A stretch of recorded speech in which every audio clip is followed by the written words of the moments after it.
नमस्कार, स्वागत है आपका। मैं हूं आपके साथ अनाया शर्मा। शुरुआत करेंगे खबरों की। विधानसभा आम निर्वाचन 2023 के तहत 7 नवंबर को हुए मतदान के बाद जिले के दोनों विधानसभा के मतगणना परिणाम रिटर्निंग अधिकारियों द्वारा 3 दिसंबर को घोषित किए गए हैं, जिसमें विधानसभा क्षेत्र 71 पंडरिया की बीजेपी प्रत्याशी भावना बोहरा और विधानसभा क्षेत्र 72 करवाधे के बीजेपी प्रत्याशी विजय शर्मा निर्वाचित हुए। मतगणना के पश्चात कृषि उपज मंडी बिलासपुर रोड कवर्धा में दोनों निर्वाचित प्रत्याशियों को रिटर्निंग अधिकारियों द्वारा निर्वाचन प्रमाण पत्र प्रदान किया गया है। इस दौरान कलेक्टर एवं जिला निर्वाचन अधिकारी जन्मेजय महोबे मंच पर उपस्थित रहे और वहीं रिटर्निंग अधिकारी ने बताया कि विधानसभा क्षेत्र 71 पंडरिया के प्रत्याशी भावना बोहरा को कुल 1,20,847 मत मिले और उनके निकटतम कांग्रेस प्रत्याशी नीलू चंद्रवंशी को 94,449 मत मिले। इसी तरह विधानसभा क्षेत्र 72 करदवा के प्रत्याशी विजय शर्मा को 1,44,257 मत मिले और उनके निकटतम कांग्रेस प्रत्याशी मोहम्मद अकबर को 1,04,665 मत मिले।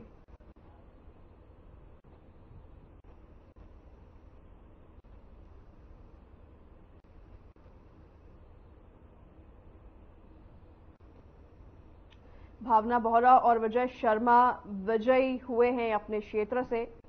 रिटर्निंग अधिकारी ने जिनको प्रमाण पत्र सौंपे हैं, तस्वीरें अपनी स्क्रीन पर देख सकते हैं। एक तरफ विजय वर्मा जिनको प्रमाण पत्र दिया जा रहा है, वहीं दूसरी तरफ भावना जिनको रिटर्निंग अधिकारी की ओर से प्रमाण पत्र दिए जा रहे हैं।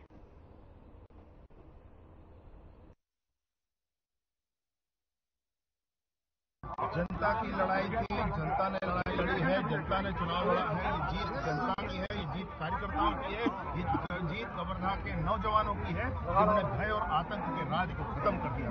सर्वप्रथम आपकी क्या प्रमुखता रहेगी? जो है कवर्धा में बहुत सारे विकास कार्य जो अधूरे पड़े हैं, जिनको कभी छुआ ही नहीं गया। मेडिकल कॉलेज का सपना दिखाया गया, कभी पूरा नहीं किया गया। चिल्फी से लेकर के खारा तक के रास्ते को जानबूझकर प्रतिबंधित करके रखा गया है।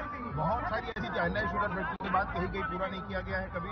और सामान्य निर्माण कार्य, वो सारी बातें हैं।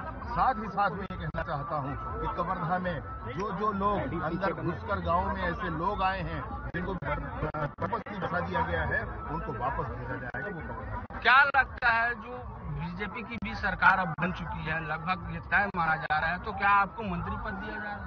संगठन का निर्णय है साहब, ये कोई बहुत बड़ी बात नहीं है। जनता का इतना बड़ा आशीर्वाद मिला है, जनता ने जो कुछ कहा है वो बहुत है जीवन जीने के लिए, वो बहुत है जीवन में प्रेरणा के लिए, वो बहुत है जनता की सेवा में खप जाने के लिए, अपना रग अपना प्राण न्यौछावर करने के लिए बहुत। क्या लगता है 75 पार हो रहे थे कांग्रेसी, क्या घमंड था इसके वजह से? 36 में से एक वादा जो सरकार पूरा न कर सकती है। हम लोग बहुत सारे डिबेट में हमेशा ये बात होती है, 36 वादों में से एक वादा जिस सरकार ने पूरा न किया हो, उसको तो जनता ऐसे ही न पूछेगी कि तेरा क्या होगा रे कालिया, ऐसा ही पूछा जाएगा।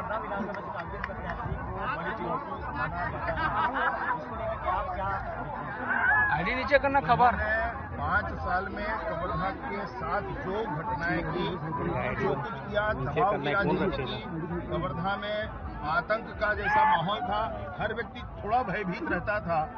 यही कारण है वो सब कुछ वोट में तब्दील हुआ है और जनता का साथ समर्थन इसीलिए मिला है। दबा करके राजनीति लोकतंत्र है भाई, नहीं कर सकते, कोई राजतंत्र नहीं है। दबा के राजनीति नहीं की जा सकती है, दिल जीत कर राजनीति करना होता है।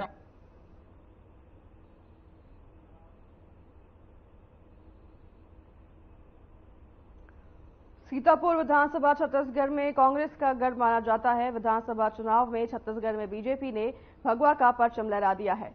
आर्मी की नौकरी से राजनीति में आए रामकुमार टोपो ने जीत का श्रेय जनता को दिया है।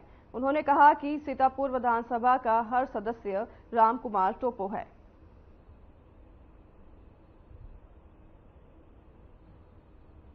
रामकुमार टोपो सीतापुर से विजयी हुए हैं, जिनको प्रमाण पत्र सौंपा जा रहा है। तस्वीरें हम आपको स्क्रीन पर दिखा रहे हैं। रामकुमार टोपो आर्मी में थे, जिसके बाद उन्होंने राजनीति का पड़ाव चुना और आपको बता दें कि राजनीति में आने के बाद ये विजयी हुए हैं सीतापुर से, और जिनको रिटर्निंग अधिकारी की तरफ से प्रमाण पत्र सौंपा जा रहा है।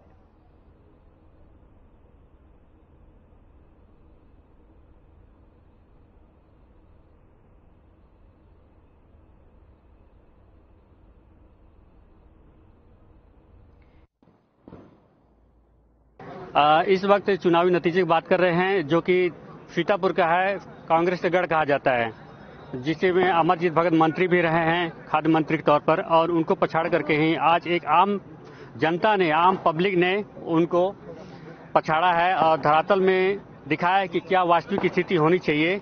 और जिनका नाम है राम कुमार टोप्पो, जो कि अपने सैनिक नौकरी छोड़ करके ही जनता की सेवा के लिए और यहाँ सीतापुर का विकास करने के लिए आए हुए हैं। आइए उनसे बात करते हैं, क्या क्या उनकी पहलू होगी, क्या कार्य योजना होगी।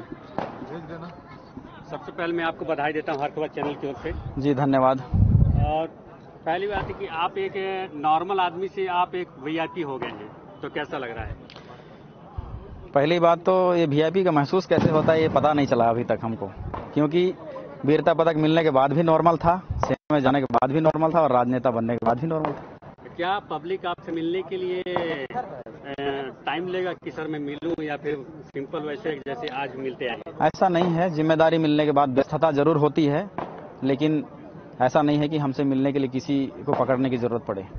भाई बहन ने आपके सीतापुर के फोन पे लिखकर लेटर लिखा था, जिसके माध्यम से आपको एक दिल पे आवाज आई कि मैं इस जॉब छोड़ करके ही और सेवा करूं, तो क्या वो भावना कहां तक साबित होगी और विकास कैसे करेंगे सीतापुर का? देखिए, आज इस बेरोजगारी का जो समय है वो बढ़ते जा रहा है। इस दौर में नौकरी कोई नहीं छोड़ता है, लेकिन यदि मैं आया हूं तो उसी त्याग और बलिदान और उस पत्र के कारण से आया हूं, और उसको मैं पूरी निष्ठा से निभाऊंगा, यही मैं अपने आप से उम्मीद करता हूं।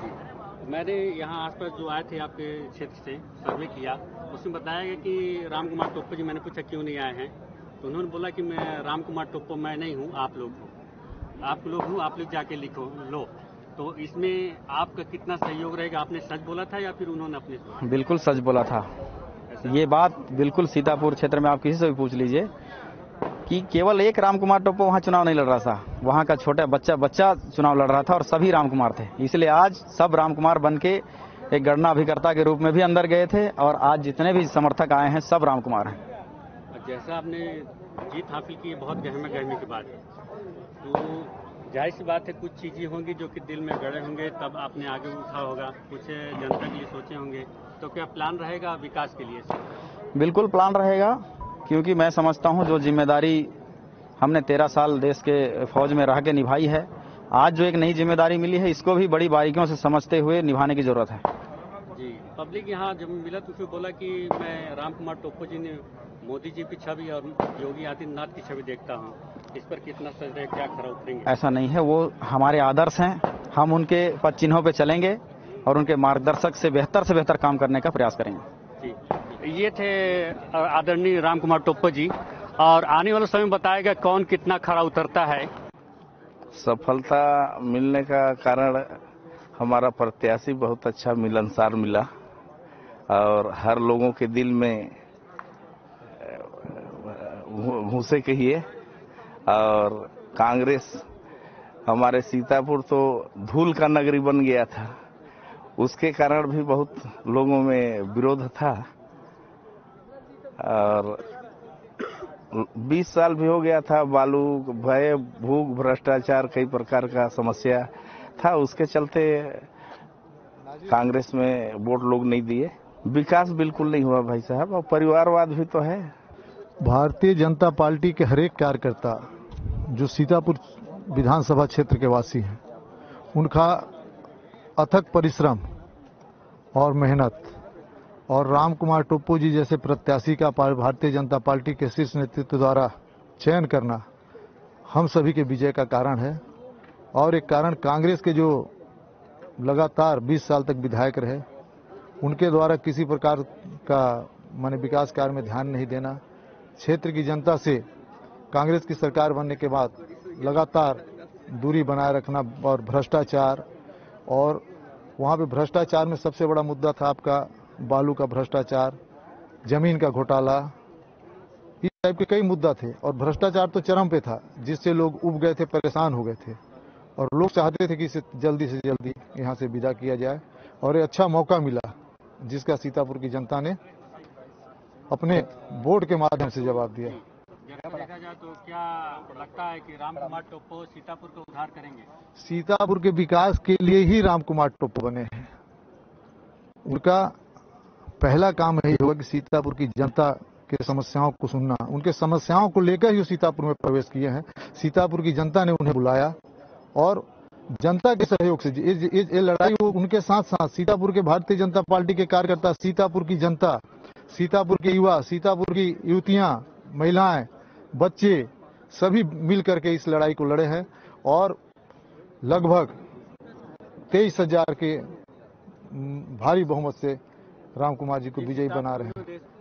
राम कुमार जी सेना से आए हैं और वहां जो एक डिसिप्लिन है, लोगों के लिए क्या करना है, सेवा की भावना उनके अंदर कूट कूट के भरा हुआ है और ये लोगों ने विश्वास जताया कि इस सीतापुर क्षेत्र का विकास, सीतापुर क्षेत्र की समस्याओं को अगर हल कोई कर सकता है तो वो भारतीय जनता पार्टी के जो प्रत्याशी हैं मिलनसार लोकप्रिय राम कुमार टोपो जी ही कर सकते हैं।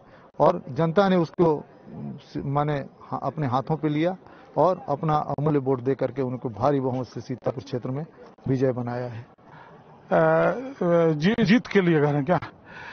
एक परिवर्तन की लहर थी, जनता में एक परिवर्तन की बात थी और हमारा जो प्रत्याशी राम कुमार टोपो जो पूर्व सैनिक के रूप में राष्ट्रपति अवार्डेड, जिसको हमारे भारतीय जनता पार्टी के अग्रज ओपी माथुर जी और उनकी पूरी टीम ने जिस तरीके से मोदी और अमित शाह जी ने इनको प्रपोज करके यहाँ पर लाया और एक युवाओं में जो जोश और जनताओं में जो जोश देखा गया, इसके कारण और सबसे बड़ा तो क्या है, सीतापुर में परिवर्तन चाहती थी और इस कांग्रेस के भ्रष्टाचार शोषण मुक्त ये छत्तीसगढ़ चाहती थी। युवाओं के साथ धोखा करने वाली सरकार को हटाना चाहती थी और जनता इनके माफियागिरी और गुंडागर्दी और इनके भ्रष्टाचारी से त्रस्त थी। इसलिए आज जो इतना बड़ा परिणाम और जनाधार जो दिया है वो भारतीय जनता पार्टी के पक्ष में ये जनाधार आया है। मैं धनीराम यादव, लुंड्रा का इलेक्शन एजेंट। हमारे जो प्रत्याशी थे, हमारे राष्ट्रीय नेतृत्व और प्रदेश नेतृत्व ने ऐसा योग्य प्रत्याशी दिया जो दो बार अंबिकापुर के मेयर थे, बहुत अच्छा काम किए थे, उसका भी अच्छा हमको रिस्पांस मिला। और जो हमारे प्रधानमंत्री माननीय मोदी जी का जो गारंटी था उससे जनता बहुत प्रभावित हुई, उनके वादों पे विश्वास की। और जो भूपेश बघेल की सरकार थी, युवाओं को ठगी थी, किसानों को भी ठगा था, गोबर के नाम से भी भ्रष्टाचार किए थे, आम जनता जो इनके भ्रष्टाचार से त्रस्त थी, जिस कारण से हमको अपेक्षित सफलता मिली और प्रबोध मिली लुंड्रा से 24,000 से अधिक मतों से विजयी हुए। जीत का श्रेय किसे देना चाहेंगे? जीत का श्रेय आम वहाँ के जो मतदाता थे उनको देना चाहूंगा। मतदाता ही हमको जीत दिलवाए। नहीं, ऐसा परिवारवाद में तो डुबाया नहीं कांग्रेस? नहीं, परिवारवाद तो लुंड्रा में था कि चूंकि एक ही परिवार को कई बार टिकट दिया गया था, उससे भी जनता परेशान थी। कोई विकास नहीं किए, पहाड़ी क्षेत्र है, आदिवासी क्षेत्र है, वहाँ जो है विकास का कुछ काम हुआ नहीं। फिर परिवार को देख के कितना दिन जनता वोट देगी, इसलिए परिवर्तन चाह रहे थे लुंड्रा। और भारतीय जनता पार्टी के जो घोषणा थे उसमें विश्वास किए, महिला विश्वास किए, किसान विश्वास किए, युवा विश्वास किए, इसलिए हम लोग को वहाँ से जीते।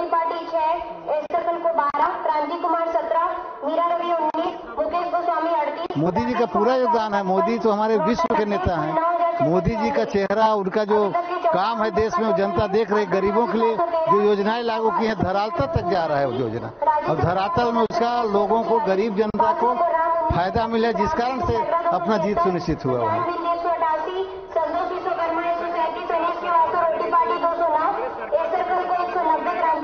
हाँ, बहुत अच्छा काम करेगी भारतीय जनता पार्टी सरकार। किसानों के लिए, महिलाओं के लिए, युवाओं के लिए, बेरोजगारों के लिए, सब तबके के लिए बिना भेदभाव के हमारी सरकार काम करेगी। खबर अंबिकापुर से है, जहां बीजेपी के जीत के बाद खुशी का माहौल देखा गया है। आपको बता दें कि सरगुजा संभाग से राजेश अग्रवाल की जीत हुई है, जिसके बाद कई बीजेपी के दिग्गज नेता जीत का जश्न मनाने उनके आवास पर पहुंचे। तो वहीं राजेश अग्रवाल ने सभी के साथ चुनावी रिजल्ट का आकलन भी लिया। राजेश अग्रवाल ने जानकारी देते हुए बताया कि स्वास्थ्य, पानी और दारिमा हवाई अड्डा को पूर्ण करना उनकी पहली प्राथमिकता रहेगी। साथ ही सरगुजा संभाग का विकास करना भी उनके लिए सर्वप्रथम कार्य है।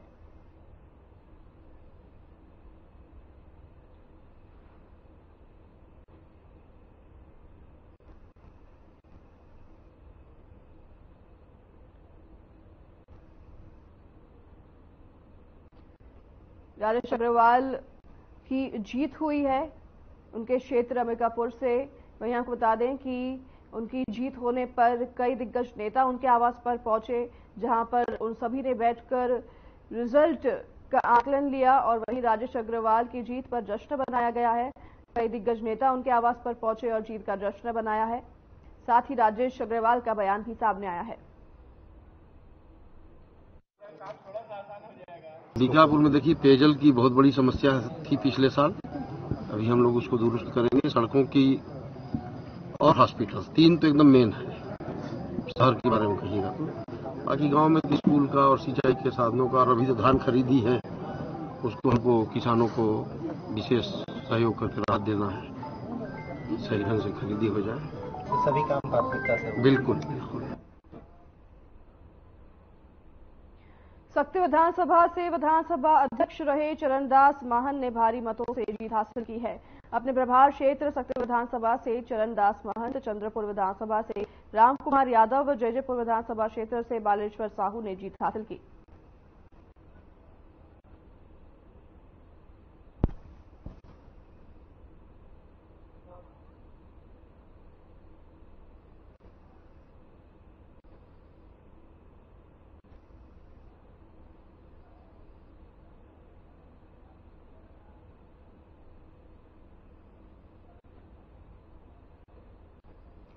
सक्ती विधानसभा से विधानसभा अध्यक्ष रहे चरणदास महंत ने भारी मतों से जीत हासिल की है।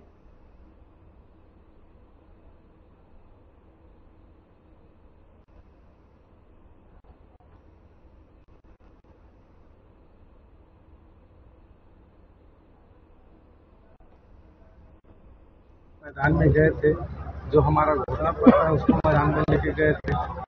आज हम लोग यहाँ जांजगीर चांपा और सक्ती जिले इस लोकसभा से पूरे सिर्फ 8 के 8 जीते हैं, लेकिन हम लोग उसके बाद भी सरकार नहीं बना पा रहे हैं। और दुख इस बात की है कि हम लोग जो किसान भाई जो 2018 में हमारा सरकार बना थी, तो शपथ लेने के बाद 3 कर्ज माफी, धान को 2500 रुपये जो करना था, और बिजली 2 घंटे के भीतर हम लोग किए थे।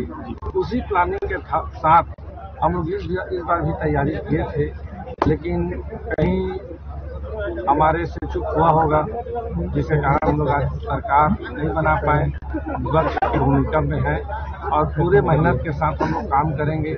आने वाला 2028 में हमारी तैयारी और चुनाव जीतने की रहेगी पूरे विधानसभा में, और किसानों की, युवाओं की, महिलाओं के पूरे विश्वास के साथ हम लोग 2028 के लिए तैयारी करके करेंगे और मैदान में उतरेंगे। और मैं उन सभी जनमानस, जयजयपुर विधानसभा, पूरे छत्तीसगढ़ और जो मेरे साथ चुनाव लड़े हैं, मैं सभी को धन्यवाद देना चाहता हूँ कि बहुत शांतिपूर्ण चुनाव हुआ। पत्रकार बंधु, मीडिया बंधु, सबको धन्यवाद देना चाहता हूँ कि उन्होंने मिल के और बहुत सारे। हमारी सरकार नहीं रह पाई क्योंकि हम सब लोगों को विश्वास था, और हमारा विश्वास तो छोड़िए, भाजपा वाले स्वयं कहते थे कि कांग्रेस की सरकार बन गई, और ये अचानक इतना बड़ा परिवर्तन ये किस खेल से हुआ, किस माध्यम से हुआ, ये सबके लिए एक विचारणीय प्रश्न है।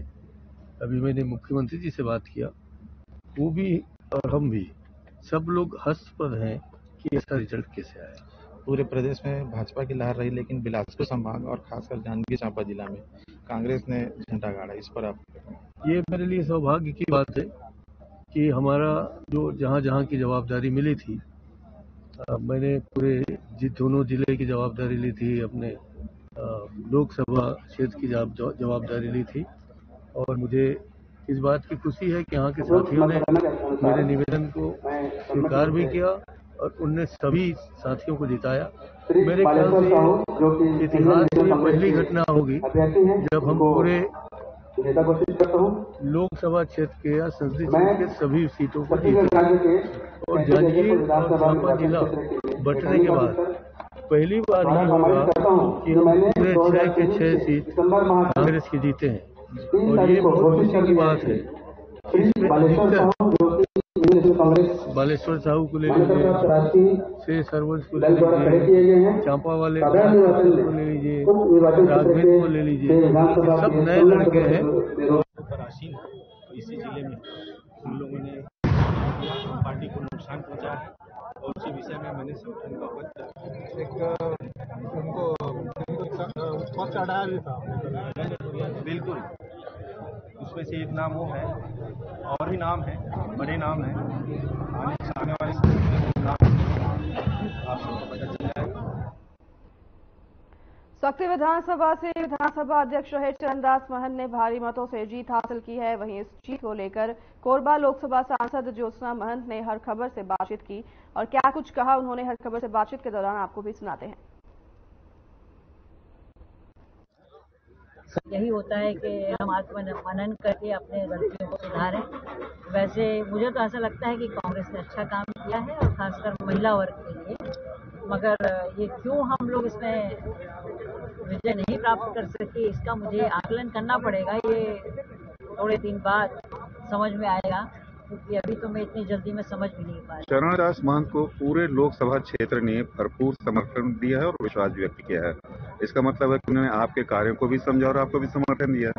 अगला लोकसभा चुनाव सिर पर है, कोई डर तो नहीं है आपको? नहीं, मैं अभी इस बारे में नहीं सोच रही हूँ, क्योंकि सबसे बड़ी बात तो ये है कि जांजगीर लोकसभा में पूरी 8 विधानसभा कांग्रेस के हाथ में आना भी एक अपने आप में बहुत बड़ी जीत है और इसमें महंत जी का भी बहुत हाथ है, बहुत बड़ा। और मैं दिल से मानती हूँ कि उन्होंने अपने प्रत्याशियों को जो उतारा, उन्होंने मेहनत करके हम लोगों को भी ये सम्मान दिया कि हमने उन्हें टिकट दिया था, वो जीते।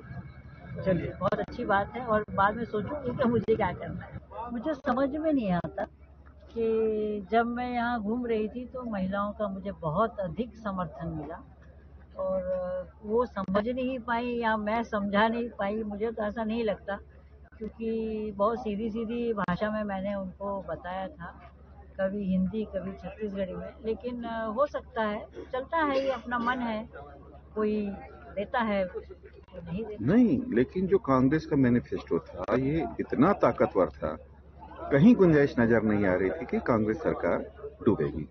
लेकिन ओम प्रकाश माथुर पहले दिन से कह रहे थे कि हम बहुमत से सरकार बनाएंगे। उनको क्या नजर आया जो आप लोगों को नजर नहीं आया? आप तो लगातार घूमी इस पूरे क्षेत्र में घूमी और क्षेत्र में सब खुश थे कांग्रेस से, कांग्रेस की नीतियों से, उसके घोषणा पत्र से, जो उनको योजनाएं दी थी उससे। लेकिन मुझे समझ में नहीं आता कि ये कैसे हुआ, मेरे को विश्वास भी नहीं आता। एक बाहर का आदमी आके छत्तीसगढ़ में ये भांप लेता है कि उसके लिए संभावना है। हम सरकार में रह करके भी फेल हो जा रहे हैं। टिकट वितरण में कुछ गड़बड़ी आप मानती हैं? ऐसा तो मुझे नहीं लगता, लेकिन हाँ, हमको आत्ममनन करना चाहिए कि और फिर जो जनता का आदेश हो उसको तो स्वीकार करना चाहिए। हार जीत तो लगी रहती है राजनीति के क्षेत्र में और जीवन के हर क्षेत्र में, तो मैं नहीं ऐसा समझती हूँ। फिलहाल इस बुलेटिन में हमारे साथ बस इतना ही। मैं अनाया शर्मा आपसे लूंगी विदा, मुझे दीजिए इजाजत, नमस्कार।